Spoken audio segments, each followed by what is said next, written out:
I don't know if you've ever heard of Aaron Ralston, if that name sounds familiar to you. Aaron is a mountaineer. He's an outdoor adventurist, and there was a movie made about his life. The movie is 127 Hours. That's the title of the movie, and the movie basically chronicles 6 days of his life back in May of 2003. So back in May of 2003, he was by himself out in Blue John Canyon, Utah. And so I just want you to kind of just get a feel for what Blue John Canyon looks like and have a perspective in your mind as you think about the details that will follow in this story. But he is in Blue John Canyon, and he's navigating different crevices and rocks. So he's free climbing. He's using ropes to go into different caverns. He slides hundreds of feet into water. I mean, he's all kinds of crazy stuff. And he comes to this one cavern. It's about 10 feet deep. It's about 3 feet wide. And he's about to navigate himself to the bottom when a life-changing event occurs. So take a look at the side screens to see what that life-changing event was.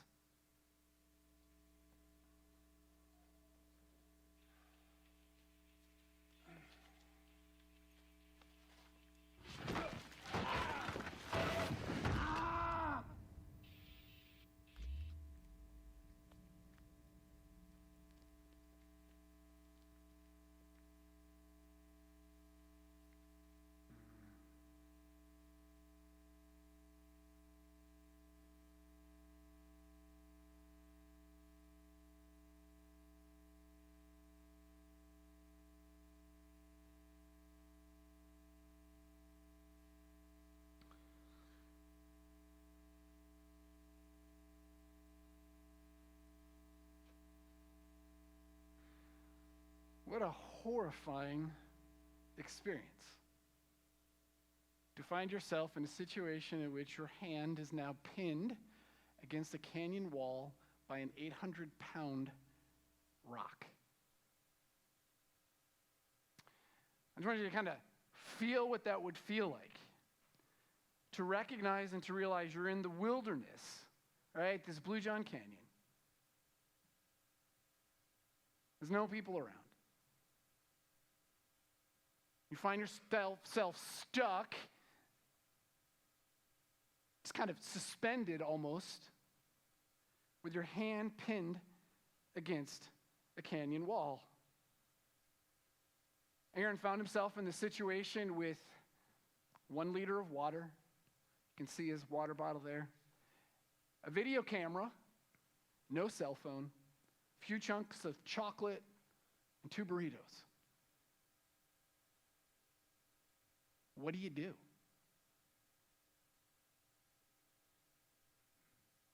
What did Aaron do? Well, the story, 127 Hours, chronicles what Aaron did over the next 6 days while he survived with his hand pinned against that canyon wall. Initially, what he did was he yelled and he screamed, called out for help. He had encountered 2 girls earlier. But then he quickly realized he's in the middle of nowhere, and there's just nobody who's going to be around. So then he tried to pull himself together, remind himself what he needs to do, because this is a survival situation. How do you survive? He evaluated all of his rations, and he began to put together a plan. The plan looked like trying to free his hand. What he had was a knife.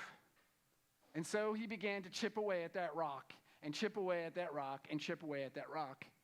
After hours of chipping away at the rock and basically making nothing happen, he kind of gave up on that plan. And then he just kind of was depressed. He pulled out his video camera. He left his messages to his family and friends so that when he was found, they could hear his last will and testament. They could hear him say how much he appreciated and loved them. And then Day 6, he realized that he was out of water, he was out of food, and he needed to do something, or he was going to die very soon. It was then that he took his knife and he began to cut at his hand. It was the only thing that he could think to do, was to remove his hand so that he could get freed. Here's what is recorded. Here is his words as he shared with the Guardian. He said, "I took my knife and I'm poking a bit more, and the knife just slips into the meat of my thumb like it's going into room temperature butter. My hand has almost jellified. The knife tip goes in and psst, the gases from decomposition escape, and there's this putrid smell. Then, next slide, please. I go into this rage," he says. "I'm in this hyper-emotional state after all this regimented discipline to keep it together for 5 days. And in this moment, when I'm trying to rip my arm out of the rock, I feel it bend and it stops me. That's it. I can use the boulder to break my bones." And that's what Aaron did. In that moment, Aaron had what he describes an epiphany, an almost miraculous experience in which he realized the way out of his situation. He could, by throwing his body against the rock, he could break the bone in his arm. And then he could take the knife and he could cut through his flesh and through the bone and free himself. And so that's what Aaron did after making a tourniquet.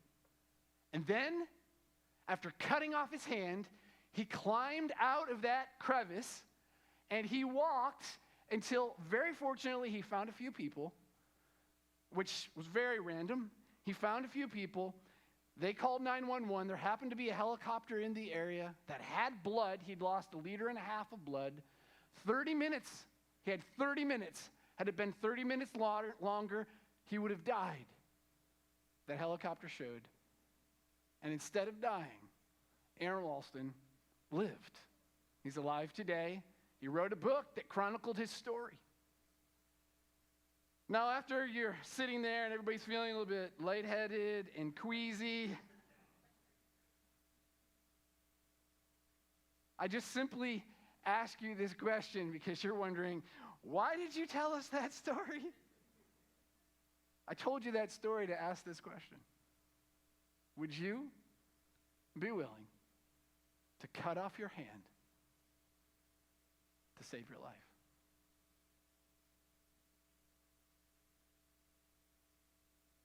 Would you be willing to cut off your hand so that you can live?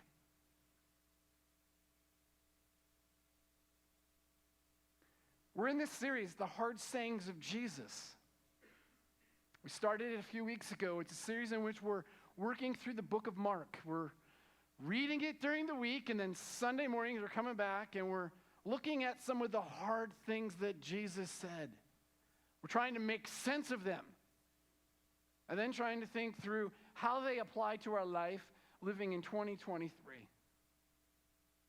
The hard saying that we're going to look at this morning is a saying in which Jesus said, if your hand causes you to sin, cut it off. If your hand causes you to sin, cut it off. And if your foot causes you to sin, cut it off. Or if your eye causes you to sin, pluck it out. Now that sounds like a really hard thing to do, doesn't it? It's one thing to have your hand stuck behind a rock and to think about, could I do this? Would I do this? Could I cut off my hand in order to live? It's another thing to think about cutting off my hand or plucking out my eye or cutting off my foot because I sin. What does Jesus mean when he says this? Cut off your hand, your foot, or pluck out your eye. That is the question that we're going to dig into this morning and attempt to understand what it is that Jesus is saying to us. Find his words. You can find his words in Mark chapter 9. We'll begin reading at verse 42. And this is what Jesus says. And if anyone causes one of these little ones who believe in me to sin, it would be better for him to be thrown into the sea with a large millstone tied around his neck. Well, that's another crazy hard thing to try and understand. And then in verse 43, he says, if your hand causes you to sin, cut it off. It is better for you to enter life maimed than to have two hands and to go into hell, where the fire never goes out. Now, many of our versions have a little side note in verse 44, and no word printed, maybe a footnote at the bottom. It's just or your version may just skip 44 and just goes right to verse 45. But some manuscripts record this in verse 44, where their worm does not die and the fire is not quenched. That's a phrase that we're going to see again and again. In verse 47, and if your foot causes you to sin, cut it off. It is better for you to enter life crippled than to have 2 feet and be thrown into hell. And again, verse 46, some manuscripts don't have that, but where their worm does not die and the fire is not quenched. And then in verse 47, and if your eye causes you to sin, pluck it out. For it is better for you to enter the kingdom of God with one eye than to have 2 eyes and to be thrown into hell, where their worm does not die and the fire is not quenched. Everyone will be salted with fire. Salt is good, but if it loses its saltiness, how can you make it salty again? Have salt in yourselves and be at peace with each other. All right, so these are hard sayings, right? These are difficult things to comprehend. What is it, in fact, that Jesus is saying? That is your first kind of takeaway when you read this. It's like full of odd things, crazy things, hard things to imagine actually doing, living out, tying a millstone around somebody and throwing them into the water, cutting off your hand, your foot, plucking out your eye.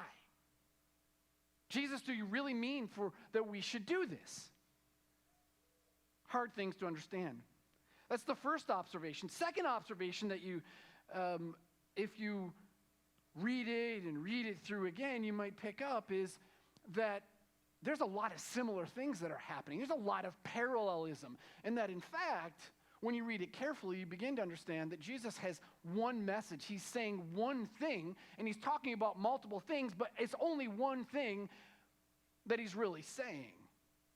And so I put together a chart, and we're going to go through this chart, just section by section, in which we see in all of these verses the same thing. 5 different charts that will appear. We'll just build the chart out as we go. But if you begin in verse 47, or in verse 42, we see this phrase. If anyone who causes little ones to sin. And then when you jump down to verse 43, you see if your hand causes you to sin, or down to verse 45, if your foot causes you to sin, or in verse 47, if your eye causes you to sin. You see that? See how it's the same phrase used over and over and over again. That phrase, causes you to sin, is actually just one word in the Greek.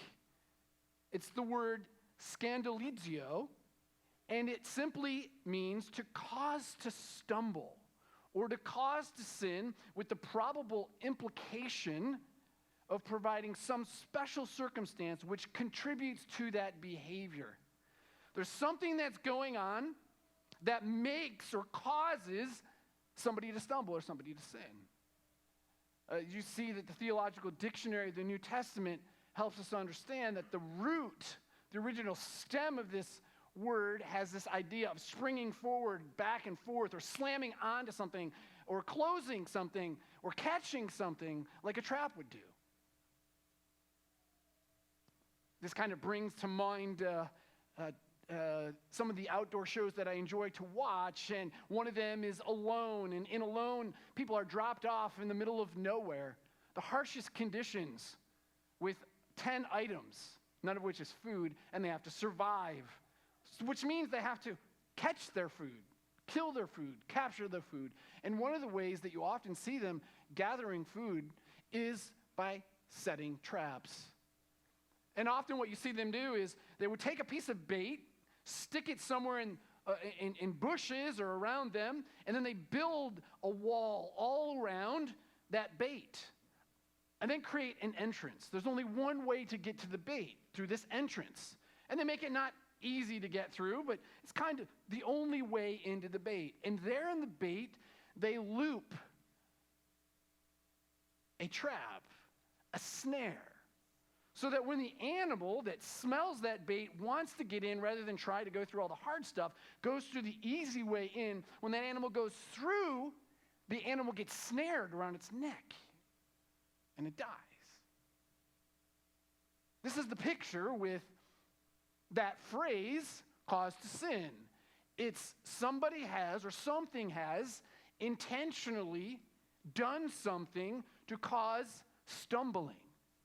Now, the four descriptors here that we see in each of these verses are all different, right? So the first one is somebody. It's somebody. It's a person who causes somebody to stumble.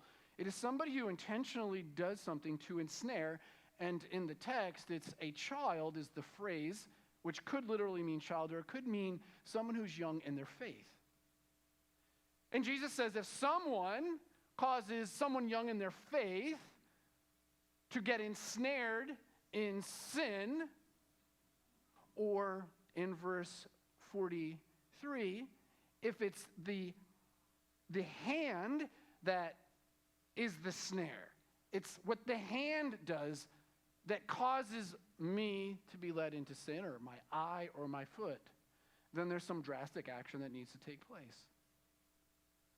Let's just pause and kind of think through what that might look like for the hand to cause us to sin.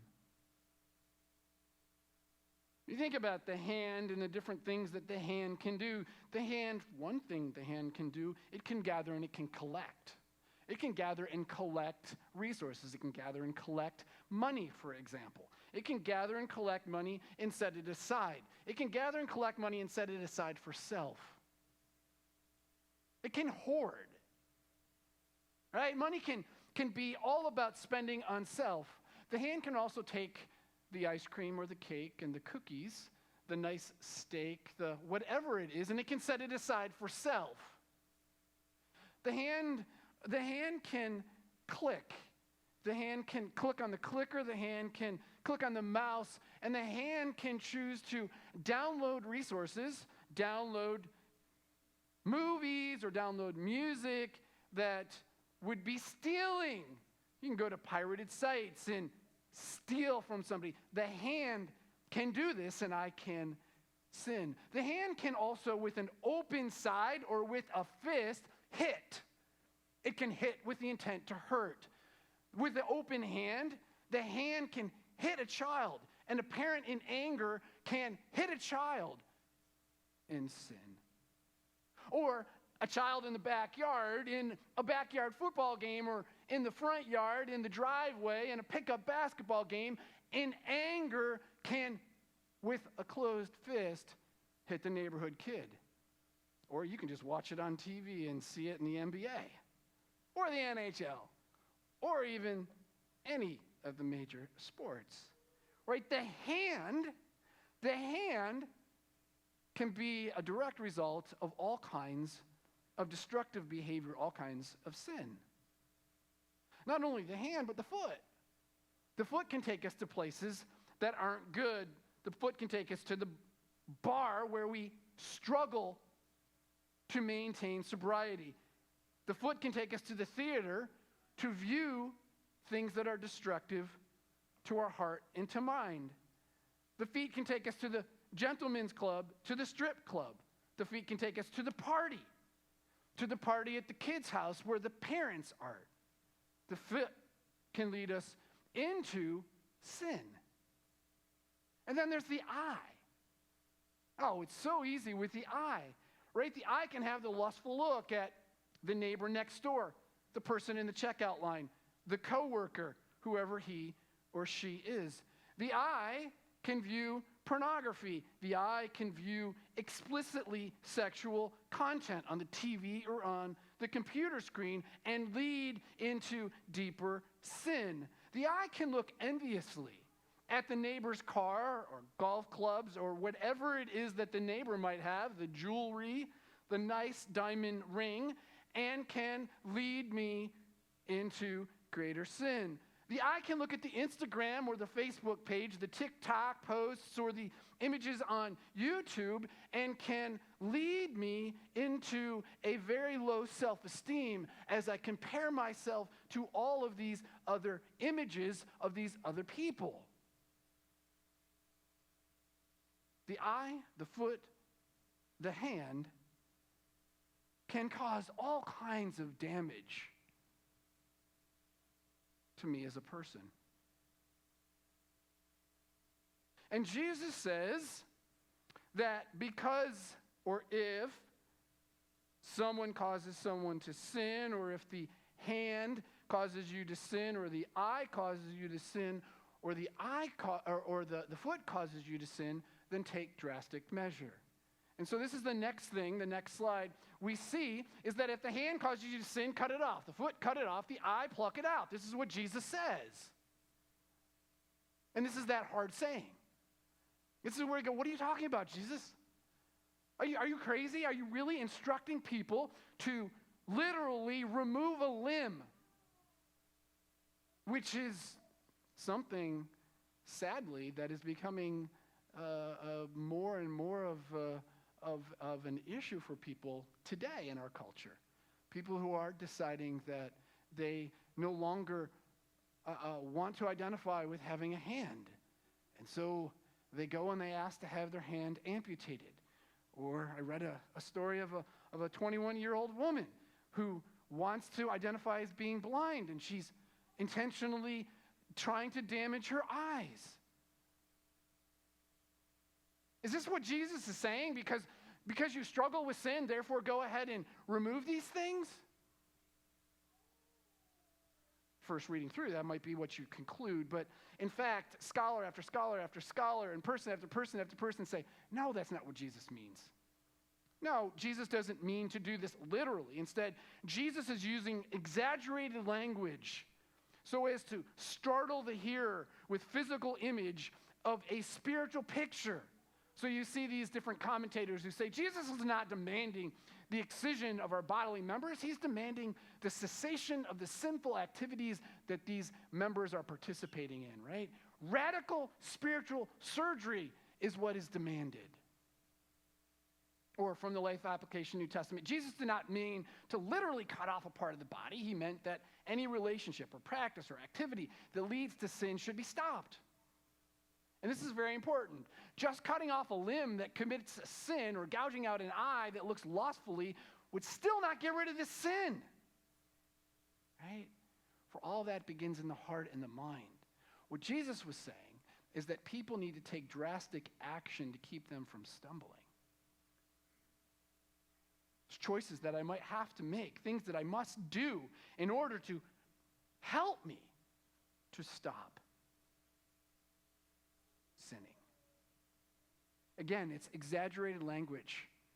And Jesus does this. This is several of the hard sayings are connected to this, where Jesus just uses exaggerated language so as to just cause the hearer to be startled, to be arrested in their soul and their spirit. Like, what are you saying? Is this for real? What are you talking about? So that we pause. Think more deeply. And understand that he's giving us a picture in the physical world of something that needs to take place in the spiritual world. Something needs to be severed in my heart and in my mind. And then Jesus goes on and he says, if that part of you causes you to sin, so starting with the children, right? Anyone who causes you to sin, causes one of these little ones to sin, it would be better. Steve, we'll go to the next slide. It would be better to be, or if the hand causes you to sin, cut it off, because it would be better to enter life maimed, or the foot, it would be better to enter life crippled, or the eye, pluck it out, because it would be better to enter the kingdom of God with one eye. And it's a better thing to live a life free from sin by ripping it out of my life than it is to allow it to continue to be present in my life. This is the illustration that we see in Aaron Ralston. Right? This is what we see in his choice. Aaron is, he in that moment when he was strapped there and just in anger and frustration and came to this place of realization of his way out. Aaron in that moment decided he would rather be alive with one hand than to chance somehow being alive with two hands by somehow being saved, which he knew would never happen. And so he chose to free himself by removing his hand so that today he could continue to be a mountaineer, could continue to do his canyoneering, which he continues to do, so that he could become a husband, a father, an author, all of which he has done. He chose to remove his hand so that he could live rather than to keep his hand and die. That's what Jesus is saying to us. And the question is, are we willing? Are we willing to understand it, to see that life would be better apart from allowing myself to remain in whatever it is that is causing me to sin? Then Jesus adds this. So the next little section is, Jesus says, if you cause one of these little ones, it's better for you to be thrown into the sea, or if your hand causes you to sin, cut it off. Better to be in life maimed than to go into hell. The foot, cut it off. Better to be crippled than to be thrown into hell. The eye, pluck it out. Better to have life than to be thrown into hell. Now, a millstone was, we know what a millstone is. You see it in the center of Elizabethtown, right there at what's that, College Avenue, right, Main Street, and a millstone is just a flat rock. You see how big it is, what it stands, probably like 4 or 5 feet tall, hundreds and hundreds of pounds, and Jesus says it would be much better to be thrown into a sea with that around your neck than it would be for you to be thrown into hell. And again, an arresting picture. Obviously, being thrown into water with a millstone around my neck means certain death within probably a minute and a half or 3 minutes for the best person who can hold their breath. But eventually, it means death. Jesus says that kind of death is better than to be thrown into hell, where you will be eternally stuck in hell. Again, an arresting picture. But dying is better than hell forever. Or removing the hand, being maimed in life, is better than going into hell with both hands, both eyes, or both feet. Now that word hell, translated here in the English, some of you may have Gehenna in your translations. Others of you may have Hinnom. They're all the same Greek word, or really it's one Greek word, Gehenna, and that Greek word Gehenna refers to the Hinnom Valley, the Gehenna Valley, and this valley was a place. I got a snapshot here for you, an image for you. Go to the next slide, Steve, please. Where's the picture of the Hinnom Valley? Go next slide. Here we go. So here's the Hinnom Valley. This is an artist's rendition at the time of Jesus. and it's kind of small to see, but the big structure that you see in the top right around 2 o'clock, that is the temple. Smaller structures that you see around the edge, that is the wall surrounding the city of Jerusalem. The green between 3 o'clock, 5 o'clock, 6, 7 o'clock, all that, that is the Hinnom Valley, right outside the city of Jerusalem. Now, this place was the place in which the residents of the city would dump their garbage. It was the garbage dump. It's a deep valley. Human excrement was thrown there. Rubbish was thrown there. Our animal carcasses were thrown there. And all of this was burned. And it was burning constantly. The fire would never go out. It's also the place where the nation of Israel, people living in the city, would go out and they would offer their children. Yes, the nation of Israel would offer their children in sacrifice to the god Molech. A horrible, detestable practice. Jeremiah the prophet came along and he condemned the nation of Israel for this practice in chapter 7, verse 32. And he pronounces judgment on the nation. And this place, the Hinnom Valley, this place is the place of judgment. Thus, it gets connected with Jesus, who then identifies that valley. He connects that picture that people see every day of their life with a spiritual reality, this place called hell, this place called eternal judgment, for those that are separate from God.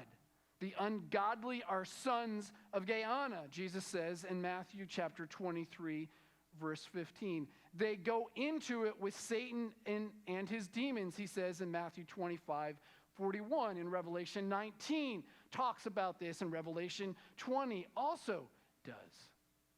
And so there's this place that we don't see with our eye, but is just as real as water is. And Jesus says it is far better if you are stuck in sin to eliminate that sin than to remain in this life, physical life, participating in that sin, and then going into hell for eternity.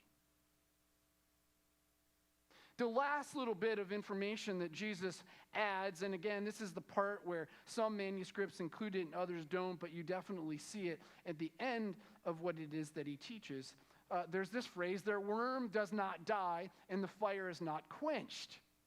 That phrase, their worm does not die, conjures up the images of worms. And there's essentially 3 kinds of worms. There's those earthworms, there's intestinal worms, and then there are maggots. This word used in this text is the idea of maggots. And you know what maggots are, right? You see them in your garbage when you throw out the chicken and it stays in there in July when it's 95, and then in the garbage can it gets to be whatever, right? And the flies fly in there, they lay their eggs, and you're grossed out when you go out and you find hundreds of them in your garbage can. Right? And this is the picture. This grotesque, ugly picture. And Jesus says it would be far better to cut off than to go into this very ugly place. So back to Aaron Ralston. This is what he describes in his decision-making process and then in his action. Can you jump down to his words? There we go. For 6 days, he said, I considered myself a dead man, even to the extent that I made my farewell messages, my last will and testament on the videotape for my family and my friends, and I had written rest in peace over my name etched into the wall on the left side of the canyon. Next slide. The moment when I figured out how I could get free, it was the best idea, the most beautiful experience I will ever have in my life. It was all euphoria and not a bit of horror. It was having my life back after being dead. Now listen to him say this. Let's play that video clip. Except I couldn't figure out how to do it. By the final night that I was there, I was pretty sure that I was gonna die. I was certain of that by the the first time I even turned the camera on 24 hours into it, I was going to die. I couldn't cut my arm off. I would either bleed to death before I could get to medical help, and then I realized the knife isn't sharp enough to get through the skin, and then it isn't sharp enough to get through the bone. Then it was the epiphany of realizing that I could break the bones of my arm. I didn't have to cut through them with a knife. I could break them. And from that point, it was just this smile of that I'm going to get to my family. I'm going to get home. I'm going to get out of this spot. I'm going to go home. And I was this just ecstatic.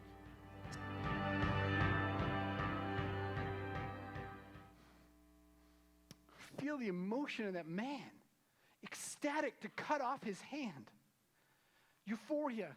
He describes it in other places being an experience he doesn't think he will ever have again in life, of just how wonderful of a feeling it was to have the answer of how he could be free so that he could live. And that is the picture that Jesus has for us. And so I close with just these two questions. What is it that you need to cut out of your life? And then secondly, what radical action do you need to take?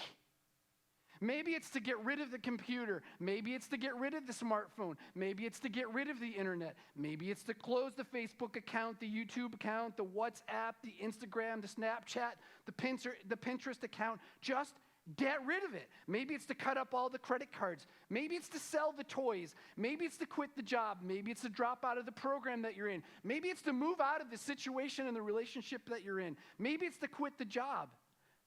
Right? There's all kinds of choices that maybe we need to make that seem crazy. They seem radical. And indeed they are. But they're going to give us life when we choose to do it. I can think about several stories of people who are part of our congregation that the people have made some hard choices within the past year. I think of someone who made a hard choice to leave a job because of the environment that led them into sin too easily.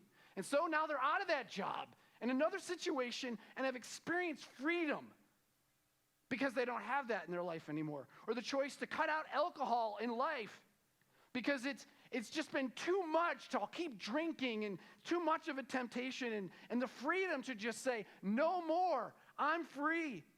Or the choice to check oneself into an extended treatment program to get rid of the addiction so that a marriage can be restored, life can be restored, and life could return. Somebody who confessed to his use of pornography, comes clean with his spouse, is living free over the past multiple months, relationship being restored.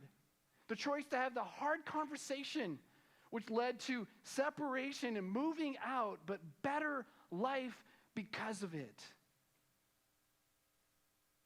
I'm going to ask our worship team to come on up. And as they're coming, what is it? What might it be in your life that Jesus is saying, you got to cut it out. Remove it. Get rid of it. And I want to remind us all that you can't do that on your own. None of us have the ability to remove sin from our life. Instead, it looks like us saying, I can't do this, God. I need you to step into my life.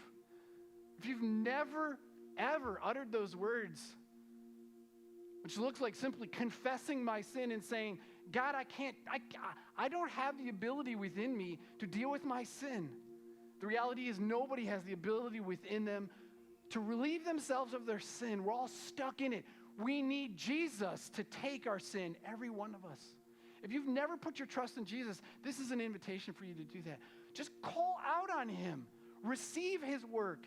For those of you who have, but still find yourself stuck, remind us of the importance of the Spirit of God who's come to live within us. This would be Romans 8. This would be Genesis chapter 5. And reminding ourselves of what it means to live in step with the Spirit, to walk in the Spirit, to listen to the Spirit who promises to give us a way out of temptation. We can't do it alone. As we make these choices, we might need other people to come alongside of us. It's what we call accountability. People to walk with us, helping us to do that which we want to do, but we struggle to do on our own. It's better. It's better for us to get it out of our life than to allow it to stay and to just go on. James, lead us. Would you stand? Well, let's make this song our prayer.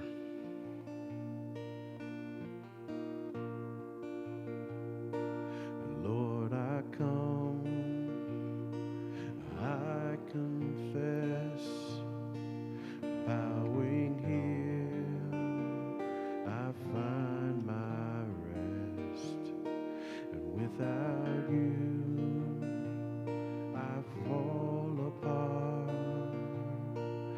You're the one that guides my heart.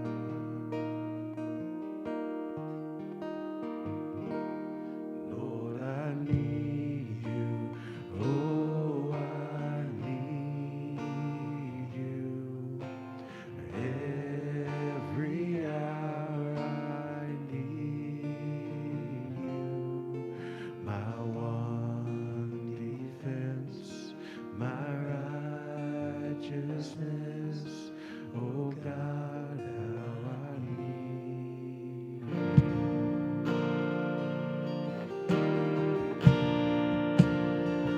The sin runs deep, your grace is more. Grace is found is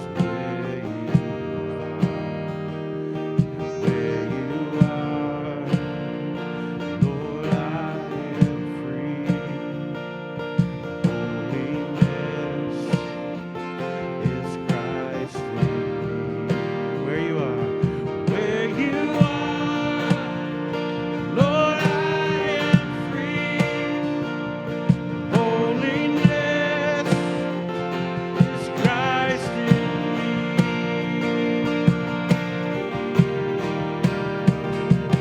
Lord, I need you.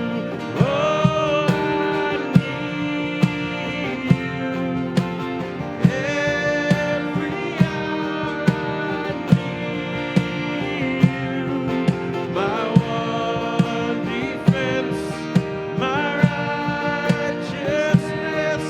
Oh God, how I need you.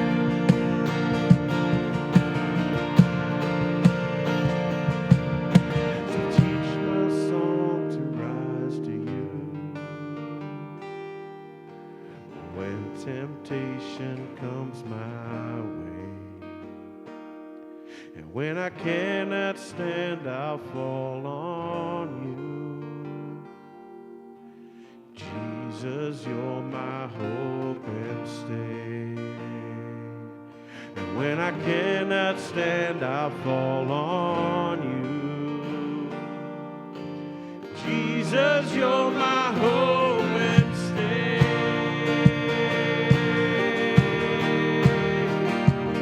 Lord, I need you. Oh, I need you. Every hour I need you. My one defense, my righteousness. Oh God, how I need you. My one defense, my righteousness. Oh God, how I need you. Go with that attitude, Hope. We need God. We can't do it on our own. We need His work in our life.